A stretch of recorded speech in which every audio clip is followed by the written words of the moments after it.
তাও প্যারালাইসিস হয়ে গেছে। সুদ হয় নাকি? আল্লাহ আল্লাহ আল্লাহ আল্লাহ বলতো মোর পা বুঝায় না। কিরে মতিয়ারের বেটা, কি হয়েছে রে তোর? কিরে কথার কি ধরন পাল্টি গেছে নাকি রে? হ্যাঁ, আমার বাপ মকবুল সুদেরু মারা যাওয়ার হল 3 দিন। এই 3 দিনে তোরা ভুলে গেছিস আমার বাপ মকবুল সুদেরু। তোর বাপ মতিয়ার টেন 1,20,000 টাকা পায়। সেই দিন কেন কত কাজিয়ে করলাম, তারপরও কেন তুই আজকে বলতেছিস কি হয়েছে রে? হ্যাঁ, কি কইস তুই? মোর যে ছোট ভাই তোর বাপের জানাজা পড়াইল, তুই যে টাকা মাফ করে দিলু, তুই টাকা চাবান তার মানেটা কি? সেদিনকে হয়তো মাফ করে দিছি, কিন্তু তোর হয়তো জানা নেই। সুদ যারা সুদ খায় মানে সুদখোর যাদেরকে বলে, তারা কখনো কথা ঠিক রাখে না। তারা সকালে এক কথা বলবে, বিকালে এক কথা বলবে, এটাই স্বাভাবিক।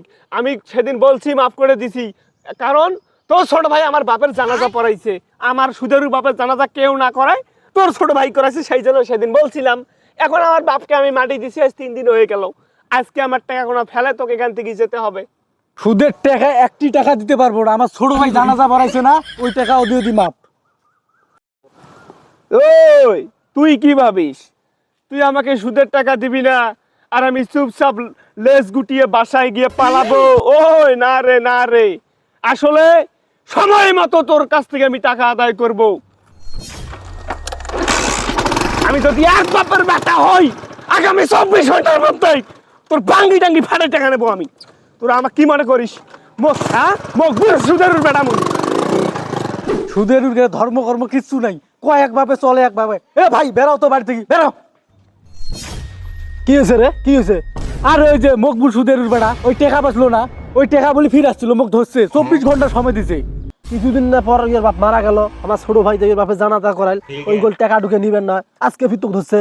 আরে সুদের কি ধরছিস? কয়েক ভাবে চলে একভাবে, বললে নিয়ম নীতি ঠিক আছে নাকি? আচ্ছা তো কি ডাঙাইছে নাকি? ডাঙাইছে নাকি? ওই 24 ঘন্টা সময় দিছে, নাইলে হলো বাঙ্গি টাঙ্গি ফাটে ফেলাইবে। 24 ঘন্টা তো আলটিমেটাম দিছে। ও আচ্ছা ঠিক আছে, ওই আসুক, দেখো ওই করে টাকা বলে আছে, তারপর ওই ব্যবস্থা করিম। আসুক মানে ওই দেখ ওই গাড়ি ধরে আসবে, দেখছিস?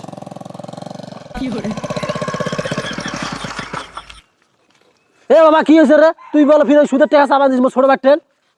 ওই কিছু এখনো হয় নাই, 24 ঘন্টা সময় দেয় নাই। আমার 24 ঘন্টার মধ্যে যদি টাকাটা না পৌঁছায়, তাহলে বাজার গেলে কিন্তু লঙ্গি টঙ্গি সব খুলে নেবো। শুধু লঙ্গি না, এই যে প্যান্ট পরছিস না, তলে একটা শর্ট প্যান্ট পরিস, নাইলে ওই প্যান্ট ওয়াজ খুলে নেবো বাজারে, বুঝিস নাই? কত বড় তোমার ফিচে হয়েছে আমি তাকে দেখবো। তোমরা সুদের সাথে পাল্লা দেন রে। হ্যাঁ, মোর ভাই যে তোর বাপের জানা দরকার, ওটার কোনো মূল্য নাই না? ওগুলো 200 টাকা হলে কত মুন্সি পাওয়া যায়?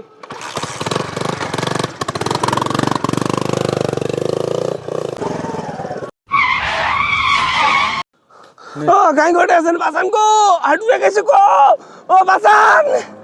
ভাই চল ভাই যাই। এ ভাই শোন ওই যে সুদের উপরে গাড়ি ধরে পড়ে গেছে, ওই দেখ কিভাবে পড়েছে।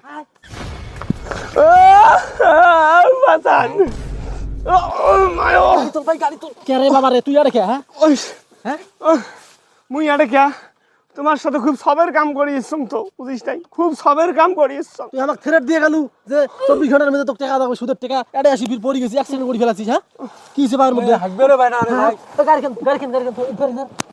কেন মোর অন্যায় কম হয়ে গেছে তো, সেই জন্য আল্লাহ আমার ফল দেখাইছে। তাও প্যারালাইসিস হয়ে গেছে। সুদ হয় নাকি? আল্লাহ আল্লাহ আল্লাহ আল্লাহ মোক বলতো মোর পা বুঝায় না। আল্লাহ চল আল্লাহ আল্লাহ আল্লাহ গো, মোক মাফ করে দাও আল্লাহ। অবশ্যই সুদ থেকে বিরত থাকবেন, কারণ সুদেরুদের পরিণতির শেষে কিন্তু এটাই হয়, কারো প্যারালাইসিস, কারো পঙ্গু, এটাই কিন্তু হয়ে যায়। অবশ্যই সুদ থেকে বিরত থাকবেন।